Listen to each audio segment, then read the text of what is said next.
नमस्कार मित्रांनो, दिव्य संस्कृती या चॅनलवरती आपणा सर्वांचे स्वागत आहे. मित्रांनो, आज आपण अशा एका महान विठ्ठल भक्ताची कथा ऐकणार आहोत, ज्याच्या भक्तीने साक्षात पांडुरंगालाही आपली वीट सोडून भक्ताकडे धाव घ्यायला भाग पाडले. ही कथा आहे संत कुर्मदास महाराजांची. वारकरी संप्रदायात अनेक संत झाले. ज्ञानेश्वर माऊली, नामदेव महाराज, एकनाथ महाराज, तुकाराम महाराज. पण या संतांमध्ये एक असे संत होते ज्यांच्याकडे ना हात होते ना पाय. सामान्य माणूस छोट्याशा संकटाने खचून जातो, पण कुर्मदासांनी आपल्या अपंगत्वाला कधीच शाप मानले नाही. त्यांनी त्यालाच विठ्ठलाची कृपा मानली. असे म्हणतात की एका छोट्याशा गावात एक अत्यंत धार्मिक दाम्पत्य राहत होते. दोघेही विठ्ठल भक्त होते. दररोज हरिनाम, भजन, कीर्तन आणि अभंग गात असत. त्यांच्या संसारात सर्व काही होते. फक्त एकच दुःख होते, त्यांना मूल नव्हते. वर्षानुवर्षे त्यांनी विठ्ठलाची प्रार्थना केली, पंढरपूरची वारी केली, दानधर्म केला. एके दिवशी त्या दाम्पत्याने विठ्ठलासमोर अश्रू ढाळले, देवा, आम्हाला मूल दे. भक्तांच्या अर्थ हाकेला विठ्ठल कधीच नकार देत नाही. काही दिवसांनी त्यांच्या घरी पुत्ररत्नाचा जन्म झाला. घरात आनंदोत्सव साजरा झाला. पण हा आनंद फार काळ टिकला नाही, कारण बालक जन्मतःच अपंग होते. हे पाहून आईवडिलांच्या पायाखालची जमीन सरकली. गावातील लोक कुजबुजू लागले. हे मूल आयुष्यभर कसे जगेल? याचे भविष्य काय? देवाने असा अन्याय का केला? पण त्या भक्त दाम्पत्याने विठ्ठलावरचा विश्वास सोडला नाही. त्यांनी म्हटले, हा आमच्या विठ्ठलाचा प्रसाद आहे. तो जे करतो ते चांगल्यासाठीच. बालकाचे नाव ठेवण्यात आले कुर्मदास. कुर्म म्हणजे कासव, कारण तो कासवासारखा जमिनीवरून सरकत पुढे जात असे. लहानपणापासूनच कुर्मदासांचा स्वभाव विलक्षण होता. त्यांना खेळण्यात रस नव्हता. त्यांना देवाच्या गोष्टी ऐकायला आवडत असे. कोणी अभंग म्हणायला लागले की ते तल्लीन होऊन ऐकत. कोणी हरिपाठ सुरू केला की त्यांच्या डोळ्यात आनंद चमकत असे. एक दिवस गावात कीर्तन झाले. कीर्तनकार विठ्ठलाच्या महिमेचे वर्णन करत होते. ते म्हणाले, पंढरपूरमध्ये विठ्ठल विटेवर उभा आहे. जो प्रेमाने त्याला हाक मारतो त्याच्यासाठी तो धावत येतो. हे वाक्य कुर्मदासांच्या हृदयात कायमचे कोरले गेले. त्या दिवसापासून त्यांना एकच ध्यास लागला, मला माझा विठ्ठल पाहायचा आहे. रोज सकाळी ते नामस्मरण करत, विठ्ठल विठ्ठल विठ्ठल. त्यांचा प्रत्येक श्वास विठ्ठलमय झाला. काळ पुढे सरकत गेला. कुर्मदास मोठे होत गेले, पण त्यांची शारीरिक अवस्था बदलली नाही. त्यांना चालता येत नव्हते, उभे राहता येत नव्हते, स्वतःचे कामसुद्धा करता येत नव्हते. पण त्यांच्या मनात दुःख नव्हते, कारण त्यांच्याकडे एक अमूल्य संपत्ती होती, विठ्ठल भक्ती. एका रात्री कुर्मदास झोपले होते. स्वप्नात त्यांनी एक दिव्य दृश्य पाहिले. समोर चंद्रभागा वाहत होती. विटेवर उभा असलेला सावळा विठ्ठल त्यांच्याकडे हसत पाहत होता. विठ्ठल म्हणाला, कुर्मदासा, कधी येणार माझ्या भेटीला? हे शब्द ऐकताच कुर्मदासांच्या अंगावर रोमांच उभे राहिले. सकाळी उठल्यावर ते आनंदाने रडू लागले. त्यांनी ठरवले, काहीही झाले तरी मी पंढरपूरला जाणार, माझ्या विठ्ठलाचे दर्शन घेणार. दिवस जात होते, पण कुर्मदासांच्या मनातील ओढ वाढतच होती. सकाळी उठल्याबरोबर विठ्ठल विठ्ठल, रात्री झोपण्यापूर्वी पांडुरंग पांडुरंग, जेवत असताना, विश्रांती घेताना, कोणाशी बोलताना, प्रत्येक क्षणी त्यांच्या ओठांवर फक्त विठ्ठलाचे नाव असे. गावातील लोकही आता त्यांच्या भक्तीचे कौतुक करू लागले. अनेक जण म्हणत, देवाने शरीर अपूर्ण दिले, पण मन मात्र संतांचे दिले आहे. एके दिवशी गावात वारकऱ्यांचा मोठा दिंडी सोहळा आला. टाळ मृदुंगाचा गजर, ज्ञानोबा, माऊली, तुकाराम, रामकृष्ण हरी. संपूर्ण गाव भक्तिरसात न्हाऊन निघाले. कुर्मदास आपल्या घराबाहेर बसून हे सर्व पाहत होते. त्यांच्या डोळ्यातून अश्रू वाहू लागले. त्यांनी एका वारकऱ्याला विचारले, भाऊ, तुम्ही कुठे चालला आहात? तो हसून म्हणाला, पंढरपूरला, आपल्या विठुरायाच्या भेटीला.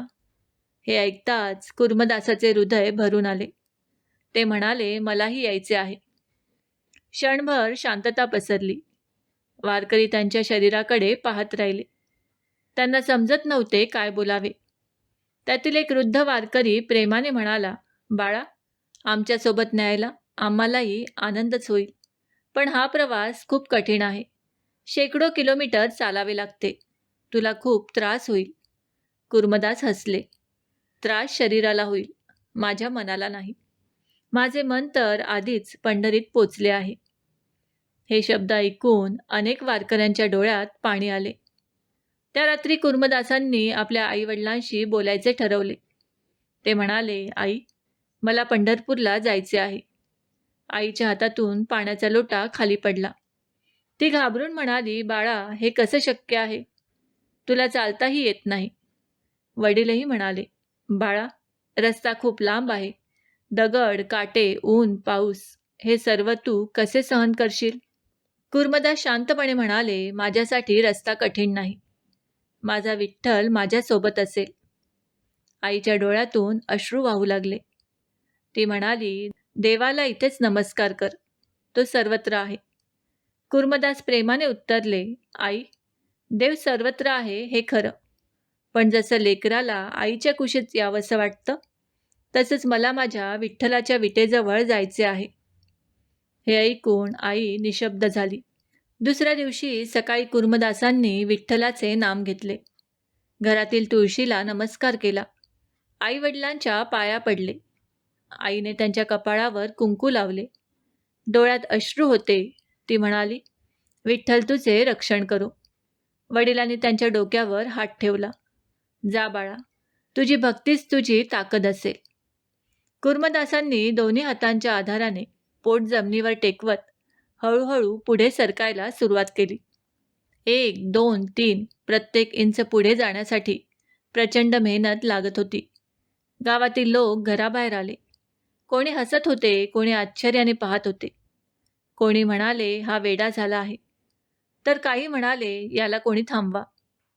पण काही वृद्ध वारकरी मात्र हात जोडून उभे राहिले. ते म्हणाले, हा वेडा नाही. हा भविष्यात संत म्हणून ओळखला जाईल. सूर्य डोक्यावर आला, जमीन तापली. कुर्मदासांचे शरीर भाजू लागले.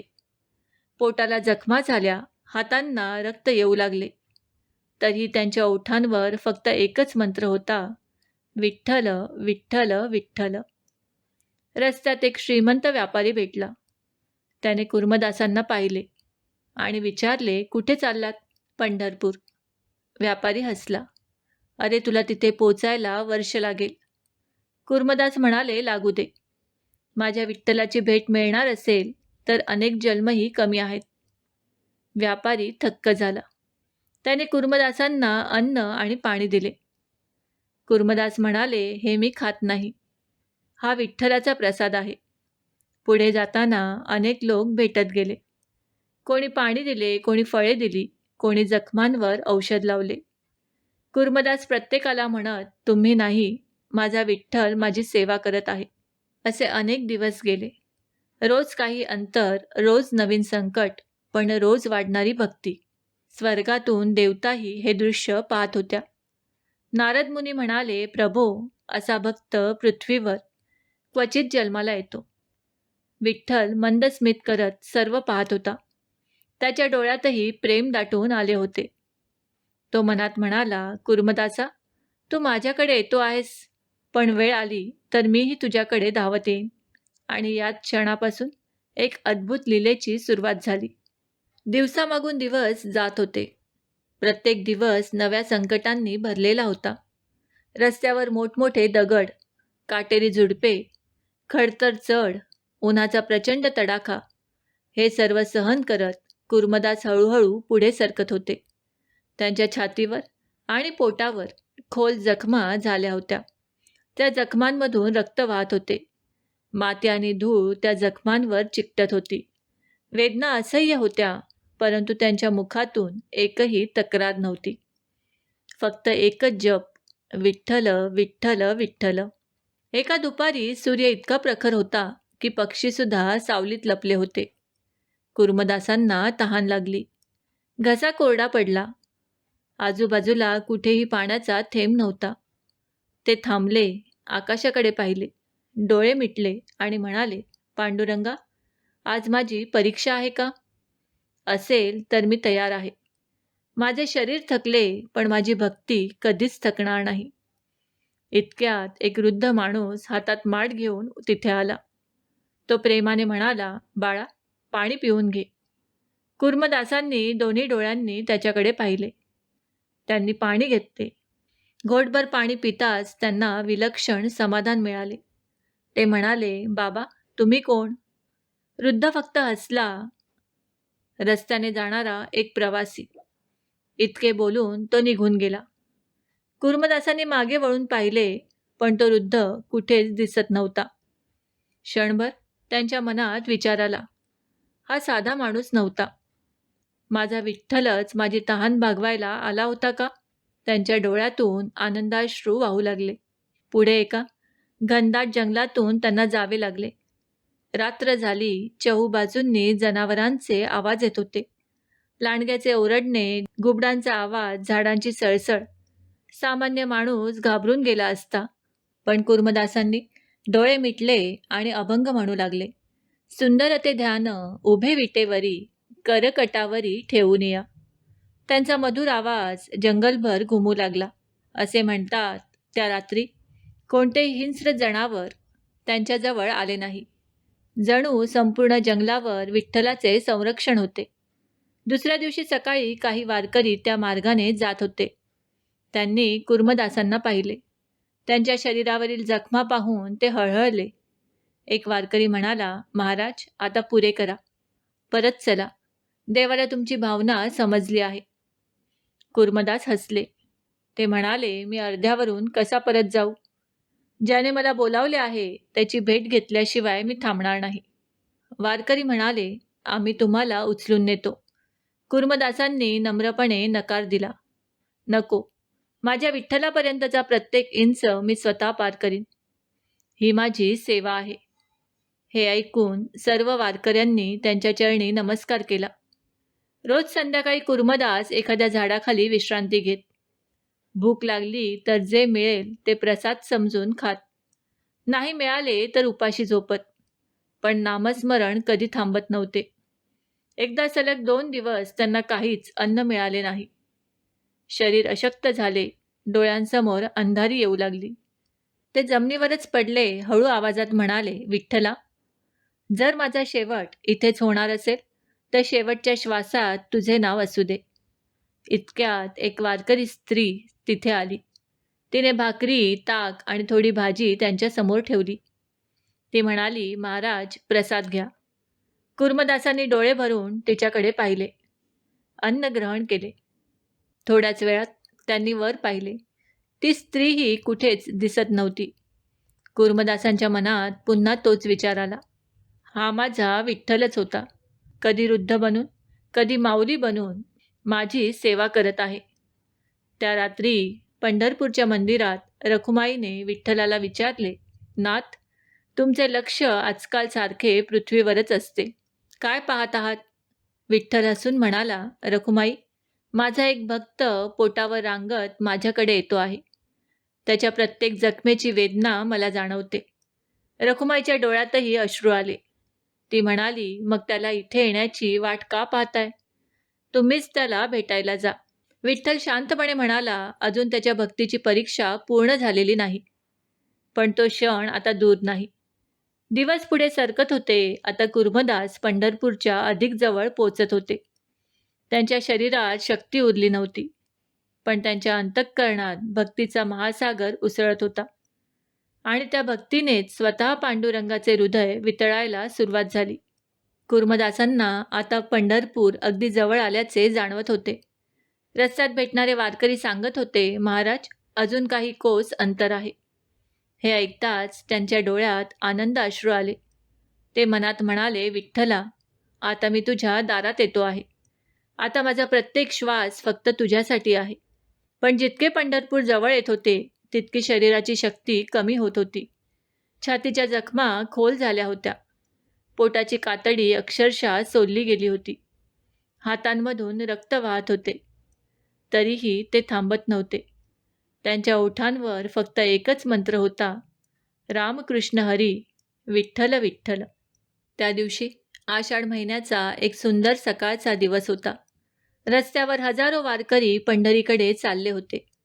टाळ मृदुंगाचा गजर, अभंगांचा निनाद, ज्ञानोबा माऊली तुकाराम या गजरात कुर्मदासही पोटावर रांगत पुढे सरकत होते. अनेक वारकऱ्यांनी त्यांना पाहिले. त्यांच्या डोळ्यात करुणा दाटून आली. एक तरुण वारकरी म्हणाला, महाराज, आम्ही तुम्हाला खांद्यावर घेऊन जाऊ. कुर्मदास प्रेमाने म्हणाले, नको बाळा. ज्या शरीराने विठ्ठलाला भेटण्याचा संकल्प केला आहे, त्याच शरीराने त्याच्या चरणांपर्यंत पोचू दे. हे ऐकून सर्व वारकरी भारावून गेले. त्यांनी कुर्मदासांच्या चरणी मस्तक टेकवले. कोणी त्यांच्या जखमांवर औषध लावले, कोणी पाणी दिले, कोणी अभंग म्हणू लागले. असे वाटत होते संपूर्ण वारकरी संप्रदाय त्या एका भक्ताची सेवा करत होता. त्या रात्री पंढरपूरच्या मंदिरात रखुमाई पुन्हा विठ्ठलाला म्हणाली, नाथ, तुमचा भक्त आता अगदी जवळ आला आहे. त्याची अवस्था माझ्याही डोळ्यात पाणी आणते. विठ्ठलाचे डोळेही भरून आले. तो म्हणाला, रखुमाई, भक्त माझ्याकडे एक एक पाऊल टाकतो, तेव्हा मी त्याच्याकडे 100 पावले चालत जातो. पण आज मी धावणार आहे. दुसऱ्या दिवशी सकाळी कुर्मदास एका छोट्या वडाच्या झाडाखाली थकून पडले. शरीरात आता रांगण्याचीही ताकद उरली नव्हती. त्यांनी आकाशाकडे पाहिले. दोन्ही डोळ्यातून अश्रू वाहू लागले. ते म्हणाले, विठ्ठला, मी प्रयत्न केला. माझ्याकडून जितके शक्य होते तितके आलो. आता पुढे शरीर साथ देत नाही. जर माझ्या भक्तीत काही कमी असेल तर मला माफ कर. हे बोलून त्यांनी डोळे मिटले. तेवढ्यात एक तेजस्वी ब्राह्मण त्यांच्या जवळ आला. त्याच्या चेहऱ्यावर विलक्षण तेज होते. तो प्रेमाने म्हणाला, वत्सा, का रडतोस? कुर्मदास म्हणाले, मला विठ्ठलाचे दर्शन घ्यायचे आहे, पण माझे शरीर आता साथ देत नाही. ब्राह्मण हसला. तो म्हणाला, जर विठ्ठल स्वतः तुला भेटायला आला तर? कुर्मदास हसले. माझ्यासारख्या शूद्र भक्तासाठी स्वतः परमेश्वर कसा येईल? ब्राह्मण म्हणाला, भक्तीमध्ये मोठा लहान असा भेद नसतो. हे बोलून त्या ब्राह्मणाने आपल्या हाताने कुर्मदासांच्या जखमांवर हात फिरवला. क्षणात त्यांच्या वेदना कमी झाल्या. शरीरात नवीन शक्ती संचारली. कुर्मदास आश्चर्यचकित झाले. ते म्हणाले, महाराज, आपण कोण? ब्राह्मण फक्त हसला. योग्य वेळी कळेल. आणि क्षणार्धात तो अदृश्य झाला. कुर्मदास थक्क झाले. ते मनात म्हणाले, हा साधा ब्राह्मण नव्हता. माझा विठ्ठलच माझी परीक्षा घेत होता. त्यांच्या डोळ्यातून आनंदाश्रू वाहू लागले. त्यांनी पुन्हा रांगायला सुरुवात केली. आता प्रत्येक इंच अंतर त्यांना विठ्ठलाच्या जवळ नेत होता. त्यावेळी पंढरपूरच्या मंदिरात एक विलक्षण घटना घडली. असे सांगितले जाते की विठ्ठलाच्या मूर्तीच्या मुखावर एक वेगळेच हास्य उमटले. काही पुजाऱ्यांना जाणवले, आज काहीतरी दिव्य घडणार आहे. दरम्यान कुर्मदास पंढरपूरच्या सीमेवर पोचले. दूरवरून त्यांना चंद्रभागा नदी दिसली. मंदिराचा कळस दिसला. क्षणभर ते स्तब्ध झाले. डोळ्यातून अश्रूंचा पूर वाहू लागला. ते मोठ्याने म्हणाले, पांडुरंगा, मी आलो. त्यांच्या त्या आर्त हाकेने जणू संपूर्ण पंढरी दुमदुमून गेली. ते म्हणाले, विठ्ठला, इतक्या दिवसांची माझी आस आज पूर्ण होणार. पण नियतीने अजून एक परीक्षा ठेवली होती. मंदिरापर्यंत पोचण्यापूर्वीच त्यांचे शरीर पूर्णपणे थकले. ते रस्त्यावरच कोसळले. हात हलत नव्हते. शरीरात शक्ती उरली नव्हती. त्यांनी शेवटचा प्रयत्न करत आकाशाकडे पाहिले आणि रडत म्हणाले, देवा, मी तुझ्या दारापर्यंत आलो, पण तुझ्या चरणांपर्यंत पोचू शकलो नाही. माझी भक्ती अपुरी पडली का?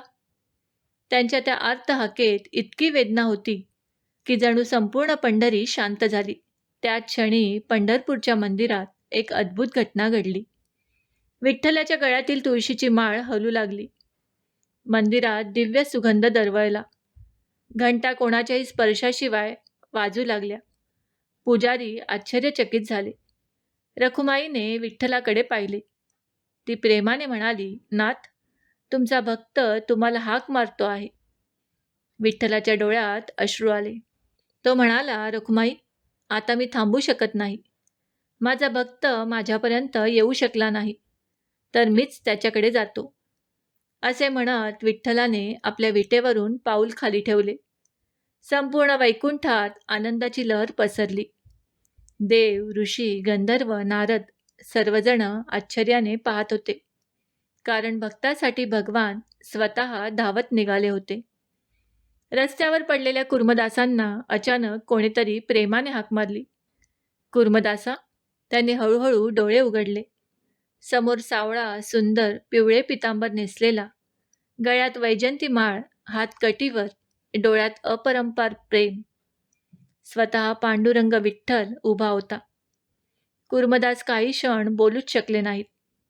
त्यांच्या डोळ्यातून अश्रूंचा वर्षाव सुरू झाला. ते थरथरत्या आवाजात म्हणाले, देवा, हे स्वप्न आहे का? विठ्ठल हसला.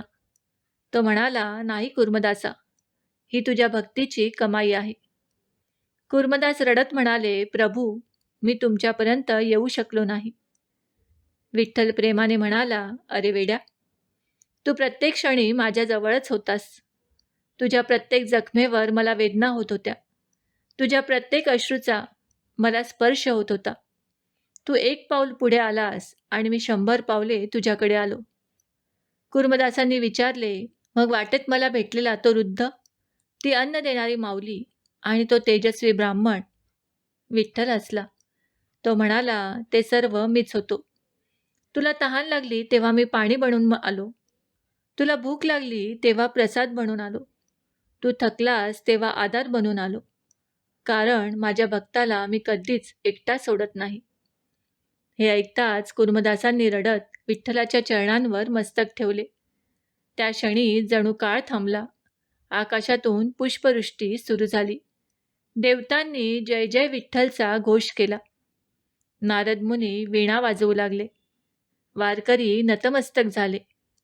विठ्ठलाने प्रेमाने कुर्मदासांना उचलले. तो म्हणाला, कुर्मदासा, आजपासून तुझी कथा प्रत्येक भक्तांसाठी प्रेरणा बनेल. लोक तुझ्या शरीराकडे पाहणार नाहीत, ते तुझ्या भक्तीकडे पाहतील. तो म्हणाला, फक्त तुमचे नाम माझ्या शेवटच्या श्वासापर्यंत माझ्या ओठांवर राहू दे. विठ्ठलाने त्यांच्या मस्तकावर हात ठेवला. तथास्तु. त्या दिवसापासून वारकरी संप्रदायात संत कुर्मदासांचे नाव अत्यंत आदराने घेतले जाऊ लागले.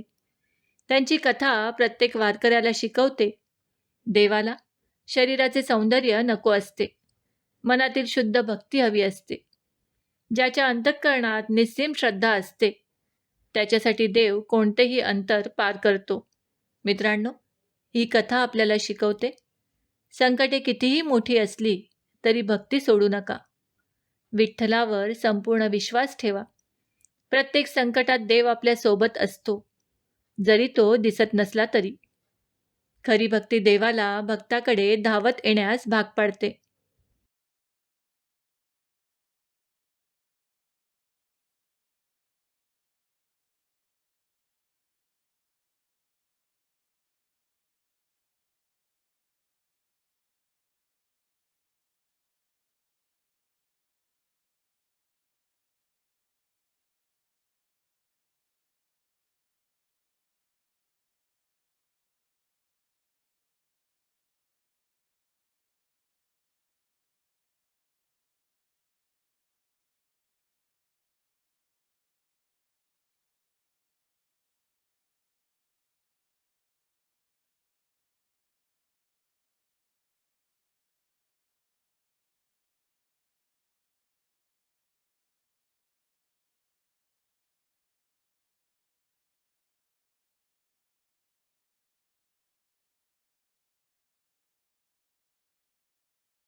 मित्रांनो, आम्ही अपेक्षा करतो की आम्ही सांगितलेल्या माहितीचा तुम्हाला सर्वतोपरी लाभ होईल.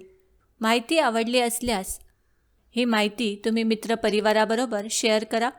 आणि अजूनही जर तुम्ही दिव्य संस्कृती या चॅनलला सबस्क्राईब केलं नसेल तर आमचे नवनवीन व्हिडिओ पाहण्यासाठी चॅनलला आजच सबस्क्राईब करा. धन्यवाद.